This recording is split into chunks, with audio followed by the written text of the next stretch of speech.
This poem is called I Feel.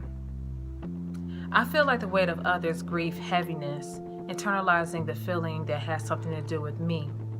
I realize that it's not all what it's panned out to be. I'm just sensitive. Picking up on people's energies, trying to make sense of what's around me and in front of me. It's just the sense of change or weirdness. I soon later understand that it's a gift that's meant to help to be more empathetic towards others. But why must I feel the weight, the heaviness, the burden? A cross to carry in the spiritual journey, not mourning, but we must look into the morning that keeps, that things will get better and brighter, fresh. Darkness will not last for ages. It's just a stage. We are an outrage, an escape from outrage. Drawn to the dawn of the sun, my heart is lighter once I give my burdens to the sun, not running from the problem of daily life, facing strife with confidence that everything will turn out all right.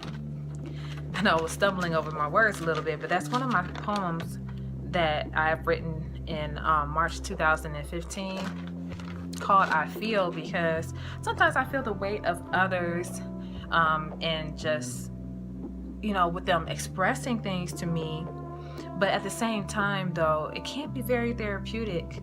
And I found out that there is magic when you put the phone down and when you listen and you just sit in somebody's space and give them your undivided attention.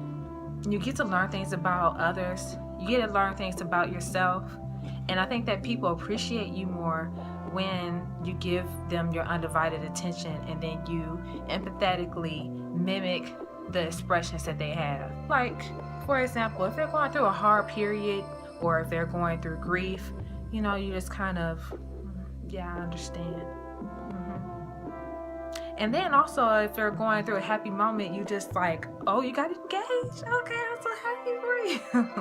And it's all about being genuine and what's from the heart. I think that a lot of people are losing that, especially being so immersed into social media, that we lose the art of connecting with each other and connecting with others around us.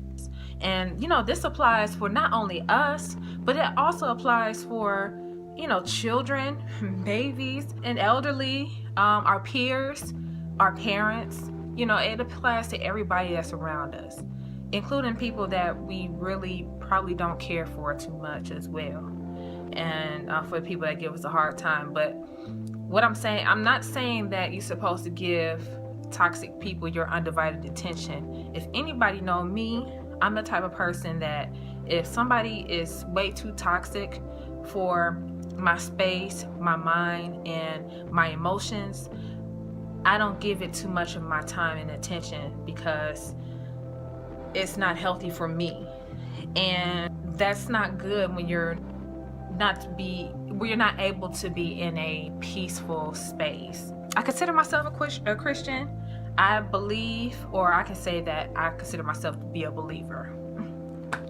And my relationship with God, it allows me to understand that He'll provide you peace that surpasses all understanding. So the thing is that if I'm in a space where people are being emotionally, mentally, verbally abusive, then I don't have to withstand those type of people out of your social media spaces, out of your personal space, and learn how to deal with them effectively if they are your family or your co-workers.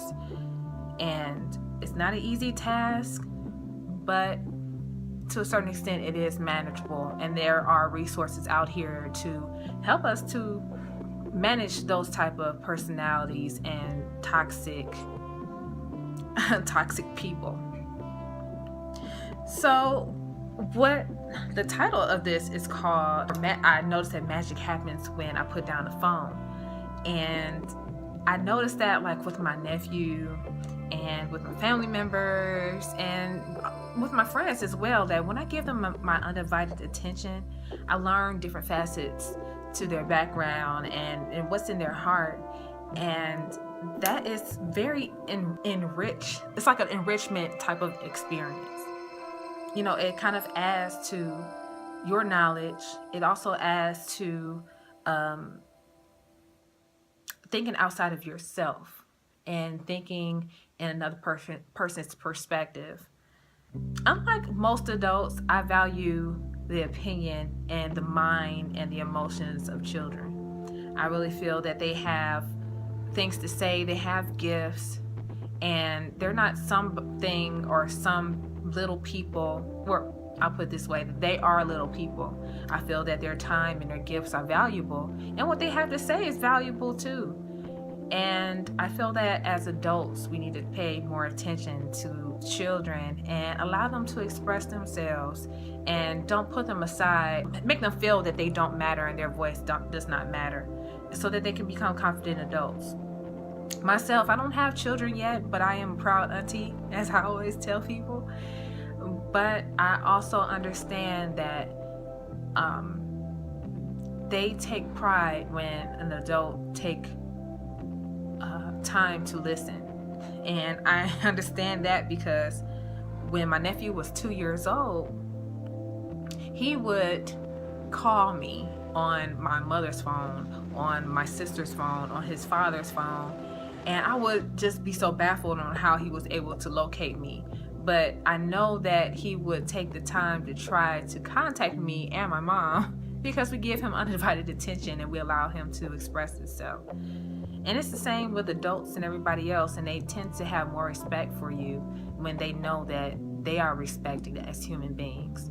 So I'm saying this to say all this, that, sometimes unplug from social media, unplug from the phone. Give your loved ones, family members, and the people around you your undivided attention. You'll never know what kind of magic will happen. Until next time, bye YouTube. If you like this segment, please don't forget to like and subscribe. Bye.